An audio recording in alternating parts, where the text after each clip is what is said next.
우리 한 번 더 인사합니다. 마ኅ간에 출생하신 예수님을 찬송합시다. 네, 마ኅ간에 오신 예수님을 늘 찬양하는 삶을 살길 주 이름으로 축복합니다. 오늘 성탄주를 맞이해서 주 앞에 하는 여러분들에게 하나님의 크신 위로와 은혜와 평강이 넘치기를 주 이름으로 축복합니다. 하나님의 성탄주를 맞이해서 부르신 분이 하나님이시죠. 그래서 우리 은혜 주시고 부르신 줄로 믿습니다. 하나님 부르지 않으면 올 자가 없죠. 더나 주일은 성일로 지키라는 명령 앞에 우리가 순종하는 것도 우리가 하나님의 은혜인 줄로 믿습니다. 하나님 은혜가 아니면 내가 하고 싶어도 할 수 없고, 은혜가 아니면 율법을 지키도 지킬 수가 없습니다. 그런데 은혜 주시면, 능력 주시면 우리가 철저히 말씀을 지키는 삶을 사는데, 저와 여러분은 언제나 예수 그리스도 안에서 늘 삶이 풍성할 뿐만 아니라 주의 말씀을 순종할 수 있는 능력도 받아서 늘 은혜와 또 율법이 공존된 합력해 선을 이루는 복된 삶을 살길 주 이름으로 축복합니다. 우리 여러분이 이 자리에 있는 거 볼 때 얼마나 감사한지 모릅니다. 근데 우리 집에 얼마나 기뻐하고 또 좋아하실까, 얼마나 또 여러분에게 은혜 주길 원하실까 기대하시고 늘 하나님의 은혜와 축복 가운데 살아가는 여러분 되길 간절히 바랍니다. 이런 말을 들어본 적 있어요. 지난 100년 사이에 태어난 3명의 천재가 인류에게 큰 혜택을 줬다는 말 들어본 적이 있죠. 이 3명의 천재가 누군가요? 바로 물리학자 아인슈타인, 심리학자 프로이드, 그리고 화가 피카소입니다. 이 세 사람이 인류에게 얼마나 큰 혜택을 줬는지 모릅니다. 그들이 과학과 또 문화, 예술을 주도했다고 해도 과언이 아닐 정도입니다. 대단히 훌륭한 사람입니다. 그런데 2000년 전에 예수님께서 이 땅에 오셔서 인류에게 주신 혜택을 논한다면 그들은 감히 명함을 내밀 수도 비교할 수도 없습니다. 예수님께서 온 인류에게 주신 혜택은 이 세상에 있는 종이편을 다 가지고 와서 기록한다 할지라도 모자랄 정도입니다. 그리고 우리가 지식으로 알고 있는 혜택보다 우리가 알지 못하는 혜택이 훨씬 더 많다는 사실입니다. 그러나 안타깝게도 세상 사람들은 그것을 잘 알지 못합니다. 온 인류에게 얼마나 놀라운 혜택을 주셨는지, 여러분 숨 쉬는 것 자체가 얼마나 큰 혜택이에요. 지금도 숨 못 쉬면 세상 떠나는 사람이 많거든요. 지금 숨 쉬고 있다는 것 자체 얼마나 감사하고, 말할 수 있다는 것도 얼마나 큰 은혜요, 혜택이에요. 하나님께서는 우리가 알지 못하는 혜택과 축복들을 어마어마하게 부어주셨다는 사실입니다. 또한 예수님이 이 세상에 태어났을 때 동시대 사람들은 예수님이 어떤 분인지를 전혀 알지를 못했습니다. 그래서 예수님의 세상에 탄생했을 때 각 나라 왕과 귀족들이 말이죠, 정장과 예를 갖추고 예수님의 탄생을 맞으러 나와서 생신 축하합니다, 생신 축하합니다, 예수님의 탄생을 축하합니다 라고 경배드린 사람이 아무도 없었습니다. 그 누구도 예수님을 축하하고 찬송한 사람들은 없었어요. 환영한 사람이 없었습니다. 하나님의 아들이신 예수님이 이 세상에 태어났을 때 그 누구도 주목하는 사람이 없었다는 사실입니다. 참으로 이상한 일이 아닐 수가 없습니다. 다만 마ኅ간에는 짐승 몇 마리, 그리고 천사의 말을 듣고 찾아온 목자 몇 사람만 예수님을 맞이하고 환영했다는 사실입니다. 오늘 본 말씀은 로마 황제 아우구스토가 자세 통치하려는 백성들에게 호족을 하라고 명령 내린 것을 발견하게 됩니다. 당시 로마법에 의하면 12세 이상 된 남녀들은 전부 호족에 등록을 해야 됩니다. 그래서 그들은 어떻게 해요? 낫에 살고 있었기 때문에 요셉 가족은 마리아와 함께 어떻게 해요? 베들레헴 가게 되었다는 사실입니다. 근데 갑자기 사람들이 호적을 몰리기 시작하니까 있을 여관, 시골 마을에 여관도 몇 개 없는데 이미 꽉 차서 들어갈 곳이 없었습니다. 그래서 할 수 없이 마ኅ간으로 가게 되었고, 도착하자마자 상을 느끼며 아기를 출생했고, 그러니까 출생한 아기 예수를 구에 누웠다는 것이 오늘 본문 내용입니다. 그럼 좀 더 구체적으로 왜 예수는 베들레헴의 마ኅ간에서 출생하게 되었는지, 그리고 목자는 어떻게 첫 경배자가 될 수 있는 영광을 누리게 되는지 함께 살피면서 은혜를 나누도록 하겠습니다. 사실 하나님의 아들인 예수님은 더러운 짐승들이 사는 마ኅ간이 아니라 로마 황제가 있지 않습니까? 그 황제, 왕의 궁, 왕실에서 태어나야 되는 것이 정상적이 아닌가요? 그래야 마땅한 거 아니에요? 그래도 하나님의 아들이신데, 인류 구원자인데, 그래도 좀 출생해도 멋진 곳에 태어나야 되는 것이 아닌 거예요? 여러분 가운데 나의 출생을 원망한 사람이 있어요? 불평한 사람이 있어요? 왜 나를 이런 곳에 태어나게 했냐고? 예수님은 전혀 불평한 적이 없어요. 거기 태어난 것을 단 한 번도 일생에 불평한 적이 없어요. 아니면 세계 가장 비싼 방인 카리브해 잠수함을 개조해서 만든 러버리 딥 럭셔리 서부 마린 호텔에서 태어나야 되는 것 아니에요? 그 호텔의 독특한 것이 뭐냐면 투숙객의 선호에 따라 호텔의 위치가 달라진다는 거예요. 뭐니까? 잠수함이니까 말이죠. 호텔 객실에서는 수중 생물을 감상할 수 있대. 바닷속이니까 말이죠. 그리고 근처 파손한 배를 탐험하는 특별 코스가 또 있다는 거예요. 얼마나 멋질까? 혹시 이 자리에 여유가 있는 분 있으면 한번 꼭 그 코스를 한번 관광해 보면 좋겠어요. 좋은 축이 될 겁니다. 다만 숙박은 항상 이틀 이상이어야 예약이 가능합니다. 숙박 비용이 얼마인가 제가 찾아봤어요. 조금 비싸더라고요. 하루에 1억 7천만 원. 이틀에 3억 4천만 원 이상이더라고요. 기본이 3억 4천만 원 이상이에요.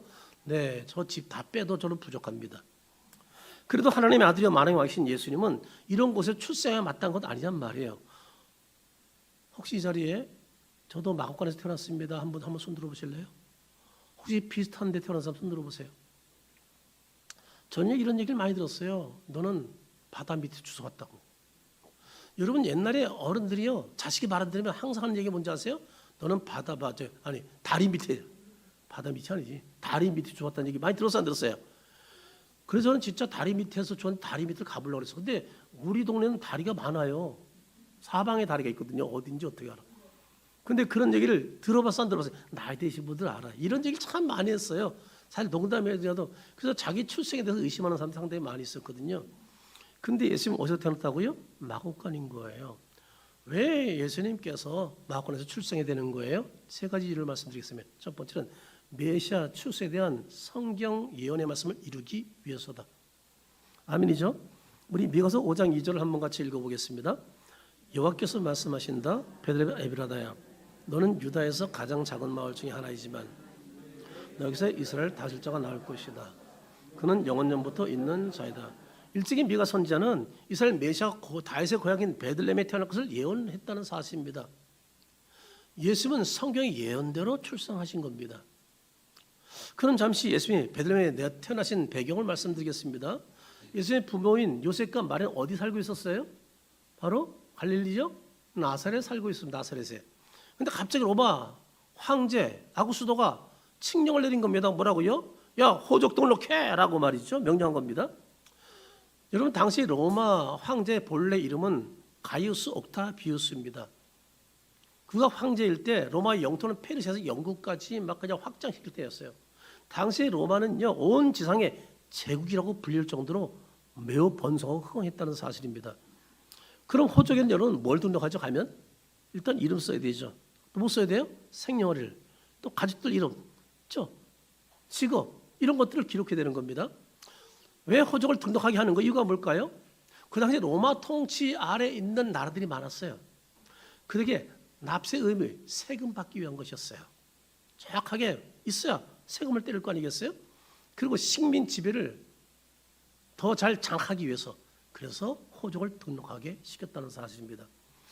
그럼 호적 등록 어디서 해야 되는 거예요?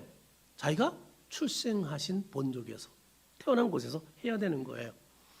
그래서 요셉과 마리아는 어디로 가야 돼요? 베들레헴까지 갈 수밖에 없는 상황이 생긴 겁니다. 그러나 더 중요한 이유는 메신 예수님이 태어나야 하는 것이 어디라고요? 나사렛은 베들레헴이어야만 했기 때문에 하나님께서 가도록 역사하신 겁니다. 그래서 하나님은 친히 요셉 부부가 베들레헴 가도록 인도하시는데요. 여러분 해산이 임박한 마리아가 나사렛에서 베들레헴까지 144km를 간다는 것은 결코 자가용되는 것도 아니고 말이죠. 가다가 잘못하면 산모와 아기가 위험에 처할 수도 있다는 사실입니다. 하지만 하나님께서는 예수님의 탄생을 위해서 베들레헴에 도착할 때까지 친히 보호하시고 지키시고, 아멘이 안 나오니 이상하게? 일부 때는 아멘 나올. 자, 지키시고 보호하시고 인도하신 것을 믿으시면 아멘 하시기 바랍니다. 그럼요, 우연이 아닙니다. 하나님이 친히 함께해 주셨습니다. 기원 여러분, 이 말씀을 드리면 조금 소름이 돋지 않나요? 하나님 마리아가 아기를 낳을 때가 다 되었는데 불구하고 베들레헴에서 갈 생각을 안 해요. 그리고 사람이라는 거 아기를 언제 태어날지 모르잖아요. 일주일 빨리 날 수도 있고 2주일 늦을 수도 있어요. 우리 첫애가 늦었거든요. 언제? 늦으면 다행이지만 빨리 나면 어떡할 거예요? 그러니까 조금 서둘러 가야 되는데 마리아가 저기 나사렛에서 갈 생각을 하지 않은 거예요. 근데 하나님 알잖아. 마리아가 언제 출산할 줄 알고 있잖아요. 그러니까 하나님이 서두르네. 어떻게 서둘렀어요? 황제 아구스도가 칙령을 내려서 가지 않을 수 없게 만들어 버리는 거예요. 호족들도 가라. 할 수 없이 떠날 수밖에 없게 만드는 거. 누가 다 역사하신 거예요? 여러분, 이 포경 만일 말이죠. 황제 포경이 한두 주만 늦었으면 어떻게 될 뻔했나요? 상상하기도 싫어요. 하나님은 이스라엘 백성들이 바벨론 포로에 있을 때 바산 고레스 왕 그 마음을 움직여서 포로 귀환을 갑자기 명령 내린 거 알죠? 그래서 바벨론 70년 포로 생활할 때 갑자기 고레스의 마음을 움직여가지고 막 그렇게 하고 싶은 거야. 그래서 야 너희들 고향으로 돌아가. 누가 역사하신 거예요? 하나님이. 그래서 예루살렘 돌아가서 예루살렘 성벽 재건을 하게 만들잖아요. 이렇게 한 것처럼 말이죠. 하나님은 로마 황제를 통해서 마리아가 출생하러 어떻게 하는 거예요? 출산하기 위해서 배를 가게 만들었다는 사실입니다. 즉 아구스도 왕은 자기도 모르게 하나님의 신복이 갑자기 돼서 하나님의 말씀에 순종함으로 호적 명령을 하게 되었다는 사실입니다. 그런데 이것은 왕이 한 것이 아니에요. 하나님이 하신 겁니다. 얼마나 놀라운 은혜인지 몰라요. 이처럼 하나님은 자신의 구원 역사를 진행하실 때 세상 역사를 다 주관하시고 섭리하셔서 하나님의 구원 역사를 이루신다는 것을 믿으시기 바랍니다.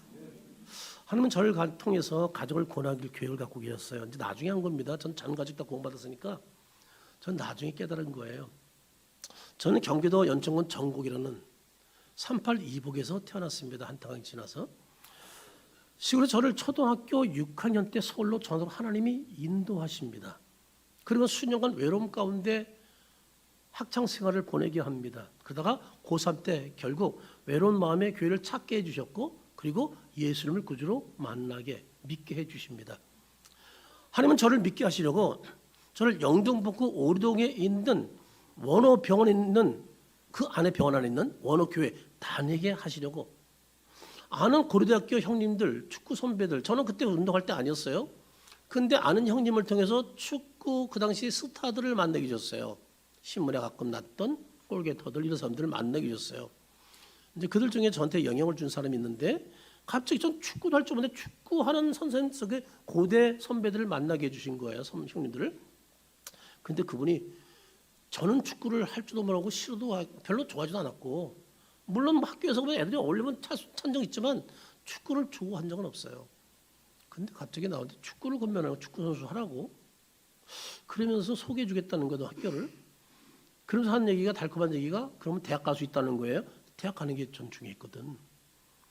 그래가지고 마음이 움직이는데 소개해 주는 거예요. 누구냐면 저 영등포 오리동에 있는 그 교회를 보내려고 영등포의 오리동에 있는 우신고등학교 축구 감독님을 만나게 준 거예요. 그래가지고 그분이 축구 한 번도 해본 적이 없는데 저를 축구 선수로 받아줬어 갑자기. 그래서 전학을 하게 된 거예요. 예상체. 그래서 저는 고등학교 3학년 때 1학년 2학기로 들어가서 축구를 시작하게 된 거예요. 그렇게 늦게 해가지고는 지금은 성공 못해요. 근데 저는 하나님의 다 은혜요 복이라고 저는 생각이 돼요. 그래서 그곳에 전학하게 되었고 하나님 저를 이 집 저 집 전전하면서 좀 고생스럽게 학교 생활을 했거든요. 그래서 배고프기도 하고 아프기도 하고 그리고 외롭기도 하고 근데 그런 외로운 마음에 하나님이 교회를 가게 만드신 거예요. 참 신기해요. 그것은 제가 25일 성탄절 때 어떻게 하게 되는지는 간증할지 몰라요. 여기서는 시간상 얘기하지 않겠습니다. 그래서 교회로 발걸음을 제가 옮기게 되었습니다.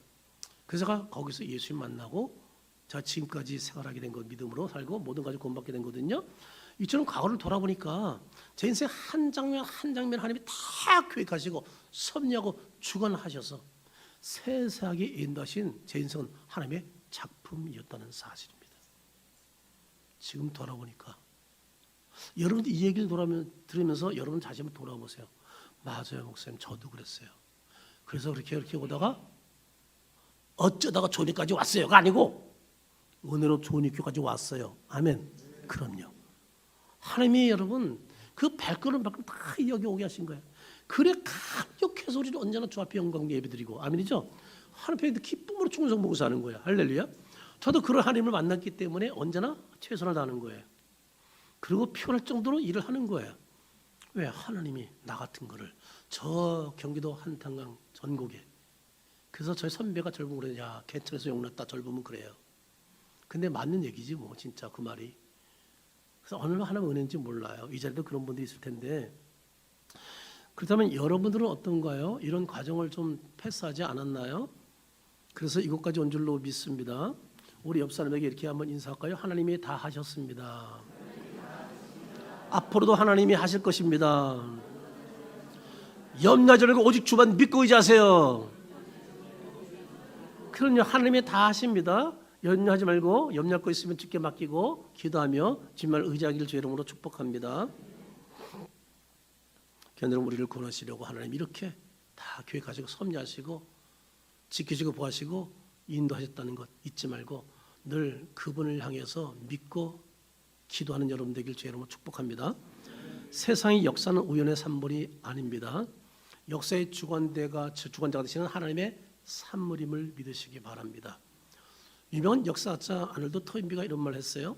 세상의 역사는 교회를 축으로 도는 바퀴다. 세상 역사가 뭐라고요?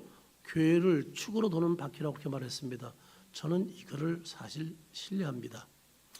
저는 여러분에게 늘 얘기했지만 여러분도 그렇게 자신감을 가지고 있지만 저는 항상 생각하는 게 하나님이 손창호를 통해서 역사를 움직인다 저는 믿고 있어요. 그 교만하다고 얘기할지 모르겠어요. 네가 신뢰할지 모르겠어요. 저는 그걸 믿고 있어요. 하나님이 저 하나를 구원하기 위해서 이 엄청난 사건을 앞으로 행했잖아요. 수많은 사람들을 만나게 해주고 인도하시고 이렇게 이 시를 이어서 여기까지 왔잖아요. 그래 하나님이 저를 통해서 역사 움직이는 거 맞죠. 그런데 하나님 뭐라고요? 교회를 통해서 역사를 움직인다는 거예요. 왜? 하나님 눈이 어디 있으니까 하나님이 저와 여러분에게 있고 이 교회에 있기 때문에 아멘이죠. 여러분이 확신을 가지시기 바랍니다. 이 역사는요, 세상의 역사는요, 믿음의 삶을 중심으로, 믿음의 교회를 중심으로 움직였다는 사실을 확신하기 바랍니다. 그럴 때 당당한 거예요. 없다고, 아프다고 두려워하지 않아요. 하나님이 나를 분명히 중심으로 뭘 하실 텐데 기대하는 거예요. 이런 고난과 어려움을 한계에서 하나님이 어떤 내게 은혜를 주실지 기대가 되는 거예요. 그러니까 두렵지 않은 거예요. 그리고 그때마다 은혜를 주셔서 내가 너와 함께한다, 너를 돌본다, 내가 너를 중심으로 역사 움직이는 것을 보여주 깨닫게 해주시는 거예요. 저는 이런 것을 늘 경험하니까 저는 확신이 있는 거야. 주님이 손목을 통해 영성으로 움직인다. 여러분 안 믿어도 좋아. 저는 그렇게 믿고 살아. 그러니까 항상 행복하고 언제나 천국인 거야. 언제나 즐거운 거예요. 언제나 평화가 넘치는 거예요. 여러분 잊지 마세요. 하나님 나를 중심으로 역사로 움직인다. 그러려면 뭐예요? 늘 말씀에 순전한 삶을 살려고 몸부림쳐야 되겠죠. 자, 두 번째로 예수님 베들레헴 마구간에서 출생하게 된 이유가 뭔가? 영원한 다윗의 왕국을 완성하기 위해서입니다. 뭐요? 영원한 다윗의 왕국을 완성하기 위해서입니다. 4절을 같이 한번 읽어보겠습니다. 4절 읽습니다. 요셉도 다윗의 집 족속이므로 갈릴리 나사렛 동네에서 유대를 향하여 베들레헴에 하는 다윗의 동네로. 다윗은 천년 전 베들레헴에 태어났습니다. 아멘이죠? 그 나사렛 동네에서 유대를 향하여 베들레헴이라 하는 언덕에서 어떻게 해요? 양을 쳤던 거 우리는 너무나 잘 알고 있습니다. 자, 여기에 보면 요셉이 다윗의 후손임을 강조하고 있습니다. 왜 다윗의 후손임을 강조하고 있나요? 예수님은 성경대로 누구 후손으로 태어나야 되기 때문에 반드시 다윗의 후손으로 태어나야 하기 때문입니다. 사실 이스라엘이 남북으로 분열되어서 멸망하기 전 다윗 왕국이 어땠어요? 늘 승승장구했습니다. 얼마나 다윗 왕국이 화려한지 모릅니다. 영광스러운 나라가 바로 다윗의 왕국이었습니다. 이스라엘 백성들 하나같이 지금도 뭐예요? 그 시대를 그리워하고 있습니다. 포로 생활하면서도 언젠가 하나님이 분명히 이런 일을 이루실 거야. 하나님이 다시 한 걸 다시 회복시켜 주실 거야. 근데 안타까운 이들은 뭐예요? 항상 땅의 것만에서 있다는 게 안타까운 거예요. 하나님이 원하시는 건 땅의 것만이 아니거든요. 여러분 제발 부탁합니다. 예수 믿으면서 진짜 어리석은 자처럼 땅의 것 살아가지 마세요. 땅의 것은요, 많든 적든 인대로 즐기는 거예요. 사용하는 거예요. 여러분 저렇게 우리가 연탄 보내지만 돈 많다고 보내는 거 아니에요. 오히려 얻는 가는 사람이 자기 마음 같아 더 많이 드릴 수 있어요. 우리 하나님은요, 우리 땅에 잘 먹고 잘 살게 하기 위해서 오신 분이 아니에요. 예수님이 이 땅에 오신 목적이 땅에 잘 먹고 잘 살기 위해서 오신 것이 아니라고요. 그러므로 여러분 세상 것 때문에 요동치지 마세요. 너무 땅에 쌓으려고 노력하지 마세요. 제가 늘 얘기하는 게 뭐였어요? 주님 오실 때가 다가오는데 오시면 여러분 땅에 있는 거 많이 가져가고 후회가 더 막심하다고. 좁에 섰을 때 물어볼 거야. 너 가지고 뭐 했냐? 근데 쌓아놨어요. 어떻게 상을 받겠어요? 그렇잖아요. 어떻게 칭찬 듣겠어요? 여러분 있는 것을 족한 줄로 아세요. 주님이 우리에게 그렇게 할 만한 이유가 있어서 우리에게 그런 형편을 허락하신 거야. 우리는 알지 못해요. 여러분 나중에 여러분 목장 안에 쓴 칼럼 뒤에서 내가 글 쓴 걸 나중에 한번 읽어보세요. 침묵이라는 주제 썼지만 지금 읽지 말고 또 설교 듣지 말고 여기를 보세요. 네, 읽으라면 또 지금 읽지 말고 말이죠. 여러분 하나님이 저 여러분을 모든 형편을 아시지 않겠어요? 모든 것을 우주만 하나님 통치하잖아요. 그 하나님을 믿는 게 참 중요한 거예요. 근데 그분은요 우리가 땅에 잘 먹고 잘 살려고 보낸 게 아니란 말이에요. 그럼 왜 예수님이 제대로 비참하게 이렇게 굶기도 하고 말이죠, 먹지 못하고 말이죠, 처참하게 살다 죽게 만들어요? 그런 인생이 아니라는 것을 알려주기 위해서인 거예요. 우리는 이 땅의 소망이 아니에요. 언제나 영원한 하늘나라 소망이지. 그러니까 예수님이 이 땅에 오신 건 다윗 왕국을 회복하는 건데, 이들은 자꾸 땅의 것 생각하니까 예수를 죽인 거예요. 예수님은 땅의 것 때문에 온 게 아닌데 하늘나라 때문에 왔는데, 저와 여러분에게 구원의 선물 주고 아멘이죠. 영원한 천국에서 영원히 행복한 삶을 누리게 하려고 오셨는데 자꾸 땅의 것을 요구하니까 말이죠. 너무 안타까운 것이죠. 여러분 이 사실 잊지 마시기 바랍니다. 제발 땅의 것 때문에 울고불고 좀 하지 마세요. 저도 배고프고 아파서 울은 적이 있지만 없다고 울어본 적은 없어요. 그 때문에 한숨 쉬는 적은 없어요. 없으면 덜 먹으면 되는 거지고, 굶으면 되는 것이지, 금식하면 되는 것이지, 하나님이 그래서 시킨 것이라고 믿으면 되는 것이지, 우리는 그것 때문에 들지 말잔 말이에요. 주님이 나와 함께하는 것 때문에 감사하고, 나를 붙들어 오늘도 살게 하신 것 때문에 감사하고, 오늘도 호흡하게 하신 것 때문에 감사하고, 오늘도 주일 예배 와서 주일을 지키려고 먹는 대로 지키게 하신 것이 감사하고 말이죠. 아멘이죠. 그럼요. 그래서 하루하루를 우리는 천국으로 사는 거야. 예수님과 더불어. 이것 때문에 예수님께서 이 땅에 출생하신 거거든요. 여러분 우리는 예수님 안에서 다윗 왕국이 일원이 되고, 다윗 왕국 완성을 위해서 우리도 어떻게 이제는 예수님을 어떻게 하자? 열심히 전하며 살자. 아멘. 그렇게 살기를 주의 이름으로 축복합니다. 세 번째로 왜 예수님은 베들레헴 마구간에 출생해야 되는가? 비천한 자의 친구가 비천한 자들을 축복 가운데 인도하기 위해서입니다. 그것이 구원이겠죠. 6절 7절 한번 같이 읽어보겠습니다. 거기 있을 그때 해산날이 차서 첫 아들을 낳아 강보로 싸서 구현되었으니 이는 여관에 있을 곳이 없음이르라. 타임이 기가 막힙니다. 베들레헴에 도착하자마자 하나님은 해산하도록 하시는 거예요. 마리아는 이렇게 빨리 날 줄 몰랐을지도 몰라요. 근데 도착하니까 해산기가 있네. 어머 늦었으면, 황제가 칙령을 내리지 않았다면 어찌할 뻔했대야. 해산기가 있는 거예요. 6절 보세요. 거기 있을 때 해산할 날이 차서.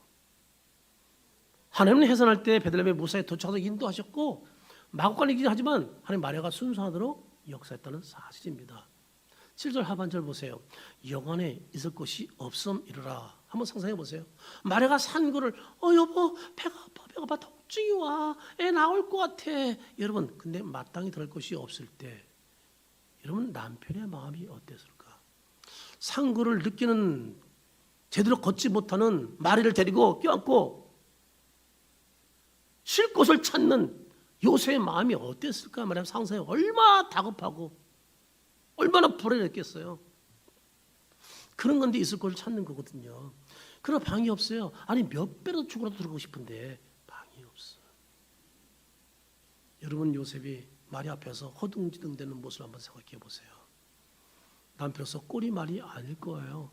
방 하나 제대로 구하지 못하는 무력한 사람. 자들 느꼈을 거예요. 여러분 남편들이 돈을 많이 벌으면 얼마나 해피하겠어요? 여러분 근데 남편에게 진짜 여러분이 위로하고 격려할 때는 돈을 벌어주지 못할 때예요. 누구 남편이 자기 남편과 남편이 아내와 자식들을 배부르게 해주고 싶은 사람이 쉽지 않은 사람이 어디 있어요? 그렇잖아요. 엄마가 홀로 크면서 자식이 잘 보고 싶지 않은 엄마가 어디 있겠어요. 근데 직장에서 안 되고 하는 일이 잘 안 돼. 빈손 들어와. 그럴 때는 집에 들어가고 싶겠어요? 오다가 도중에 그냥 차에도 뛰어들어가고 싶은 그런 마음이 생길 때가 있죠. 그래도 내 집이니까 안 들어갈 수가 없죠. 쉴 곳이니까 들어갈 수밖에 없죠. 근데 들어오자마자 한마디 해. 당신은 도대체 뭐하고 사는 작자야? 쌀이 없고 뭐가 없는데 뭐 하는 거야 지금? 당신 남편이야? 아빠야? 아자! 이러면 여러분 가서 죽으란 얘기야 이거는. 근데 그런 남편에게 여보 당신 마음 알아. 얼마나 힘들겠어. 당신 하고 싶을 때는 안 되지. 때가 되면 하나님이 축복하시겠지. 또 인도하시겠지. 그래도 일단 굶진 않으니까 와서 따뜻한 국 한 그릇 드셔. 그냥 그 아픔과 상처가 얼음 녹듯 녹아버리죠. 그리고 내가 이 사람을 위해서 목숨 바 충성하리라. 그래가 어떤 막노동을 해서라도 내가 먹여 살리라. 이런 마음 갖지 않겠어요? 지금 노세훈요 처절한 환경 속에 있는 거예요. 아무것도 자기는 할 수 있는 게 없는 거예요. 자기 문제 때문에 자존감 속에 빠졌을 거예요. 어제 토요일 이은영 집사님으로부터 좋은 소식을 들었어요. 잘 들으세요. 둘째 아이를 가졌다는 소식이 아니에요. 뭘 어머야 끝까지 들어야지. 그런 소식이 아니라니까. 지금 50 넘었어. 지금 50 넘었나? 그럼 어떡하겠어요. 회사에서 사장님 상을 받은 거예요. 회사 사장의 최고 높은 상에서 하자. 회사에서는 더 놀란 것이 있어요. 남편도 받았다는 거야. 제가 전화를 물어봤어. 구태임 사장님한테 이게 무슨 상을 이렇게 받았어요? 그랬더니 겸손해요. 아내가 받은 것은 진짜 상이고요. 왜냐면 전체에서 뽑혀서 상을 받은 거고 윗사람한테 이렇게 해서 선배에서 받은 거고 자기는 그냥 때가 되니까 순서 따라 돌아가는 상을 받았다고 이렇게 겸손하게 얘기하더라고요. 그래도 하여튼 사장상을 받았어요. 근데 저는 궁금한 게 있어요. 그럼 포상금이 얼마 나올까? 물론 저한테 돌아오는 건 없어도 한전이요 옛날처럼 잘 나갈 때 지금 빚더미 쌓였잖아요. 태양광하고 뭐 이러면서. 근데 옛날 잘 나갈 때 같으면요 포상금이 어마어마하게 나와요. 거긴 1200, 300% 보너스 나오는 곳이었으니까. 그래서 우리가 굉장히 불했던 회사거든요. 그런데 포상금은 못 주고 대신 3일 정도 쉴 수 있고 그리고 회사 연수원을 사용하는 티켓을 준 거예요. 그러니까 2박 3일 여행을 떠날 수 있는 거야. 회사 일할 시간에. 얼마 준 거예요. 근데 두 사람이 왔으니까 4박 6일인 거예요. 또 이 소식 듣고 또 누가 또 가가지고 그 표 놔주고 그러지 마세요. 네, 저도 안 달랠 거예요. 네, 얼마나 감사한 일이에요. 우리 한번 박수 한번 치죠 그래도. 좋은 일이니까. 저는 지난 휴가 때 후배 목사님이 농nghiệp 연수원을 싸게 이렇게 있게 해주셨어요. 그래서 여름 휴가 때는 이제 거기 있다 왔는데 여름 휴가 때 바캉스의 지역의 그 리조트 콘도 거기 얼마나 힘들어요. 값도 막 오르잖아요. 그러나 또 구하기도 쉽지가 않아요. 그런데 갑자기 베들레헴에 호적하러 몰려든 거예요 사람들이. 그러니까 있을 곳이 없는 거예요. 요거는 다 차고 아기는 막 지금 낳으려고 지금 막 그러고 이런 상황 속에 그래서 급히 들어간 곳이 마곡간이잖아요. 여러분 이런 것을 보면 이 아이 엄마를 비롯해서 다 감사해야 돼. 여러분 왜 갑자기 표정이 없어? 이상해요. 1부보다 2부는 좀 반응이 늦다는 거예요. 근데 그럴 수밖에 없겠죠. 왜냐하면 2부는 잘 몰라. 이 아이가 누군지. 미스코리아 이 아이 몰라요? 가 아니고 이도한 집사, 이엔 집사의 딸이 이 아이야. 여러분 이 아이가 마곡간에서 났어요? 아이고 진짜 여왕처럼 대접받으면서 났어. 그리고 그렇게 있다 나왔어. 야 진짜 우리는 다 감사해야 돼. 여러분 그래서 이 아이가 건강히 자란 모습을 며칠 전에 사진 보내줬는데 아이고 역시 제 부모 닮았어. 당연한 거 아니겠어요? 주영이도 많이 닮았어요. 이 아이라는 이름의 뜻이 하나님이 이끄시는 아이야. 참 이런 뜻이 좋죠. 본문 7절 상반절을 보면 첫 아들이라고 말했는데 이 말씀의 의미는 예수님 맏아들로서 둘째 아들, 셋째 아들도 있었다라는 것을 말씀하고 있는 거예요. 마태복음 13장 55절 56절을 한번 보겠습니다. 이 사람은 목수의 아들이 아니냐? 그의 어머니는 뭐라고요? 마리아 맞죠? 근데 뭐라고 말해요? 야고보, 요새, 시몬, 유다는 그의 동생들이다. 예수님이 몇 형제였다고요? 5형제였어요. 그리고 그 밑에 보세요. 그리고 그의 누이 동생들도 우리와 모두 함께 있지? 모두 우리와 함께 있지 않느냐? 이처럼 예수님 많은 형제 자매가 있다는 것이 성경의 증언이에요. 그러므로 예수님 나온 후에 계속해서 동정을 지키면서 아이를 낳은 적이 없다고 주장하는 그런 주장 거짓 주장이요. 성경을 벗어나는 잘못된 억지 주장인 것을 여기서 알 수가 있죠. 이런 주장을 펴는 자들은 말에 대한 지나친 경외심, 숭배 사상으로 인해서 온 위험한 주장입니다. 그러나 이것은 한마디로 이단적인 주장이다라고 정의할 수 있습니다. 여러분, 이단은 뭐고 이교는 뭐예요? 이교는 다른 것을 전하는 종교가 이교예요. 이단은 성경을 다르게 전하는 것이 이단이에요. 다시 말씀드립니다. 이교는 뭐라고요? 다른 것을 전하는 거 예수가 아닌 뭐 부처 다른 걸 전하는 게 그게 이교예요. 이단은 뭐라고요? 성경이 아닌 다른 걸 전하는 거야. 예수 믿는데. 그럼 불교는 뭐예요? 이교죠. 유교는 뭐예요? 신천지는요? 이단이죠. 천주교는요? 이단인 거야. 그래서 마리아 상세 놓고 마리아 이름을 기도해? 성경에 그런 말씀한 적 없어. 그리고 마리아가 아직 동정을 지키고 있어? 새빨간 거짓말이야. 분명히 얘기잖아요. 형제자매가 있다고 분명히 성경 말씀하고 있잖아요. 그를 우상하기 위해서 말이죠. 새빨간 거짓말을 하고 있잖아요. 이건 잘못된 이단이라는 겁니다. 그런데 예수님을 어디에 썼다고요? 강보. 이단은 찢다라는 원에서 파생된 단어예요. 다시 말해서 아기 예수를 낳았을 때 덮을 천조차 제대로 없었다는 거예요. 옷을 찢어서 싸서 뉘었다는 것을 말씀하고 있는 거예요. 얼마나 비천한 모습인가요? 당시 마구하는 사람이 거할 수가 없는 것입니다. 소나 양과 염소 등이 있는 냄새나는 곳이 마구간입니다. 그리고 거기에 각종 배설물도 있어서 얼마나 냄새가 많이 나겠어요. 각종 벌레도 많습니다. 들끓는 곳입니다. 여러분 그런 곳에서 아기 예수를 낳았다고 한번 생각해 보세요. 우리도 그렇게 도저히 할 수가 없는 겁니다. 그런데 더구나 탄생인 예수를 눕힌 곳이 어디라고요? 구유였습니다. 짐승의 먹이통인 구유라는 겁니다. 아주 음식물 냄새가 나는 구유통 거기에 예수를 누였다는 겁니다. 예수님의 침대는 뭐였다? 예수님의 요람은 뭐였다? 구유였다는 사실입니다. 매우 긴급한 상황이기 때문에 구유통을 뜯어가가지고 뭐 소독할 시간 없었어요. 깨끗이 청소할 상태도 없었어요. 이물질 다 닦아내고 누였겠죠. 그런 곳에서 아기 예수가 출생했다는 사실입니다. 여러분 이보다 불결하고 비천한 분만실은 없을 겁니다.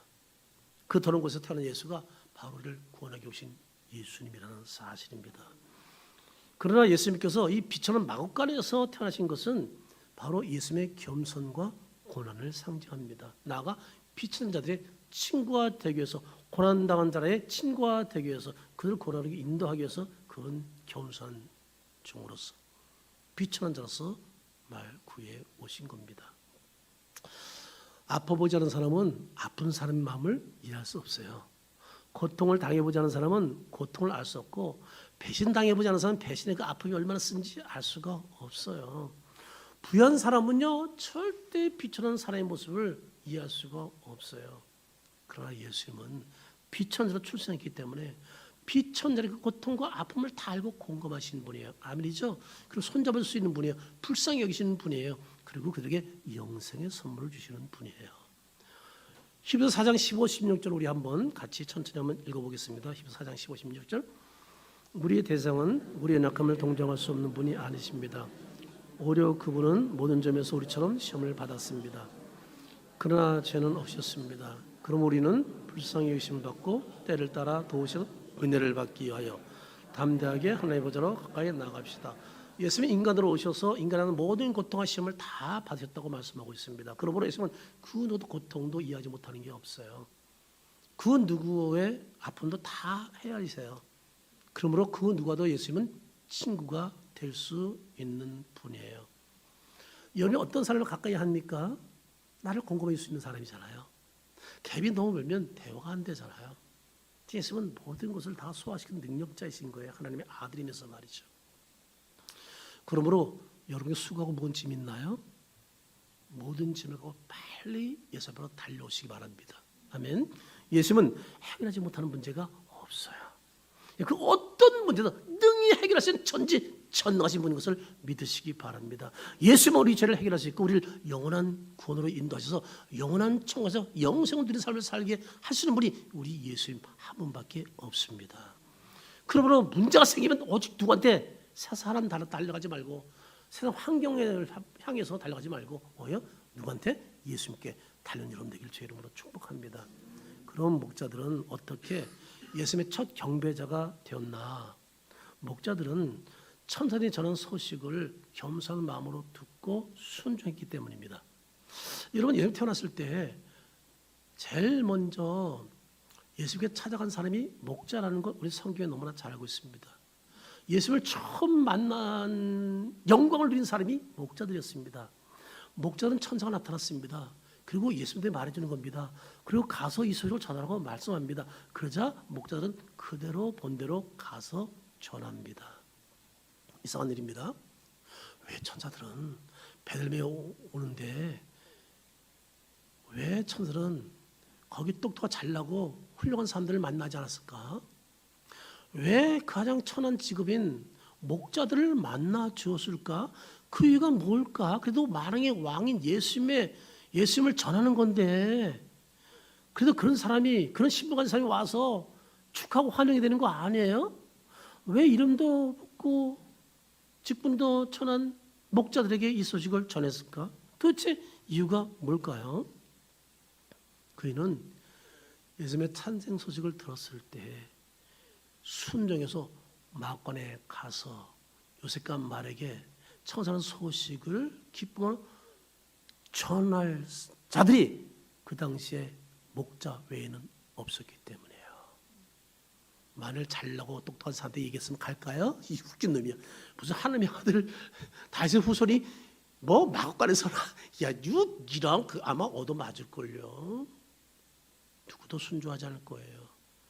베들레헴에서 이 하나님의 메시지를 순종해서 전하는 사람은 오직 누구밖에 없었다고요? 목자밖에 없었어요. 그들은 천사가 말한 그대로 고지것대로 가서 마을에 가서 다 고합니다. 하나님이 이들을 쓰신 거예요. 여러분, 예수님께서 구유의 비천하게 오신 후에 부활 승천하셔서 지금은 하늘 보좌 우편에 앉아 계신 줄로 믿습니다. 그분은 거기서 천지만물 지금도 통치하고 계십니다. 예수님이 이렇게 높아지신 이유는 하나님께서 죽기까지 순종하신 겸손의 삶을 사셨기 때문입니다. 그 예수님은 잊지 마세요. 우리도 높여주신 줄 믿으시기 바랍니다. 우리 천하고 천한, 저는 한탄강 전국이랬잖아요. 거기서 불러다가 예수 믿게 해서 하나님의 자녀 삼아주신 게 얼마나 축복인지 몰라요. 근데 그것뿐인가요? 저는 지금 주님과 함께 하늘나라 보좌에 같이 앉아 있거든요. 저는 이 그림만 늘 상상하면 얼마나 행복한지 몰라요. 성경으로 증명해 드릴까요? 에베소 2장 6절을 한번 같이 읽어보겠습니다. 하나님께서는 우리를 그리스도와 함께 살실 뿐 아니라 하늘나라에서 그분과 함께 이미 앉게 해주셨습니다. 영원히 앉는 거다. 완성은 물론 나중에 죽어서 올라가서 되지만 이미 앉게 해주셨어요. 저는 이 말씀을 읽으면서 딱 한 대 맞군요. 충격받고 놀래가지고 막 그때부터 할렐루야 아멘이 나오더라고요. 내가 예수님과 함께 이제 하나님 보좌 우편에 같이 앉아있네. 할렐루야. 그때부터 땅을 보는 것이 달라졌어요.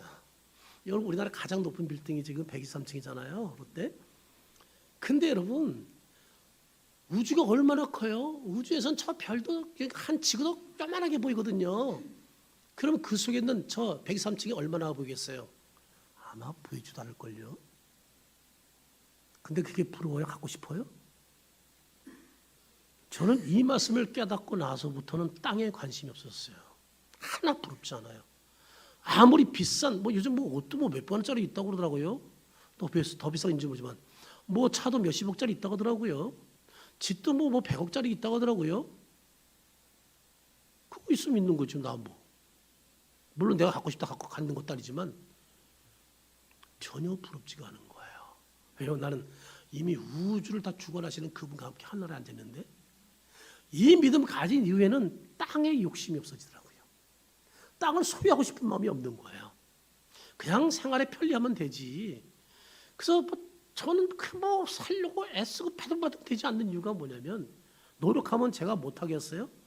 벌써 이미 집도 2개나 사본 사람인데 근데 주님 말씀 보고 깨달으니까 땅에 것은 아무것도 아니더라고요. 여러분 땅에 쌓으려 하지 마세요. 그거 다 없어진다니까요. 그리고요 여러분 땅에서 잘난 것 때문에 누구한테 폼 잡지 마세요. 주님이 제일 싫어해요. 여러분 안에 예수의 생명이 풍성하지 못하고 하나님 소망으로 풍성하지 못한 것 때문에 죄송하게 생각해야지. 당할 것 좀 있다고 말이죠.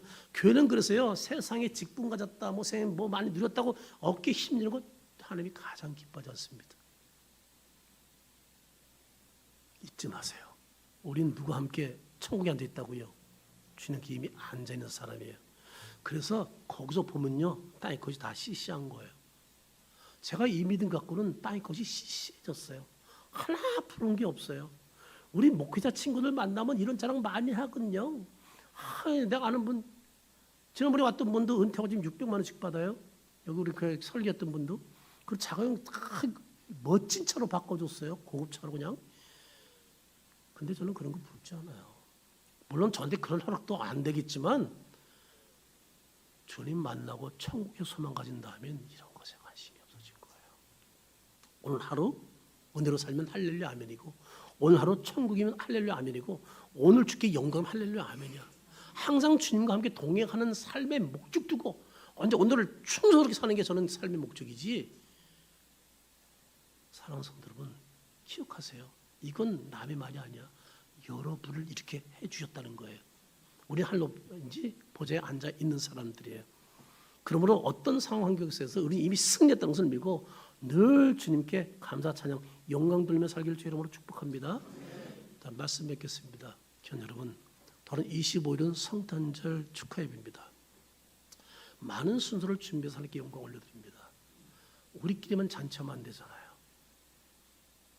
이 잔치에 주님이 뭘 기뻐할까요? 우리가 주님을 높여드린다고 뭐 이것저것 준비해서 막 하는 것만 기뻐할까요? 물론 기뻐하시겠죠. 그러니까 우리끼리 즐기는 잔치 하는 기뻐하지 않을 거예요. 여러분 주변에 아직도 예수에 필요한 사람이 있을 거예요. 그걸 초청해서 예배드린다면 주님은 그날을 배가로 기뻐하시고 영광 받으시지 않을까. 꼭 성탄절 예배 떡국까지 준비했으니까 말이죠. 꼭 초청해서 모시고 와서 진정 주님께 기쁨을 드리는 성탄절 예배가 되길 간절히 바랍니다. 사랑스러운 성탄절을 맞아서 우리 구원과 영원한 승리 주신 그 주님께 구해오신 그 주님께 감사 찬양하면서 언제나 그분을 전하며 살기를 주 이름으로 축원합니다.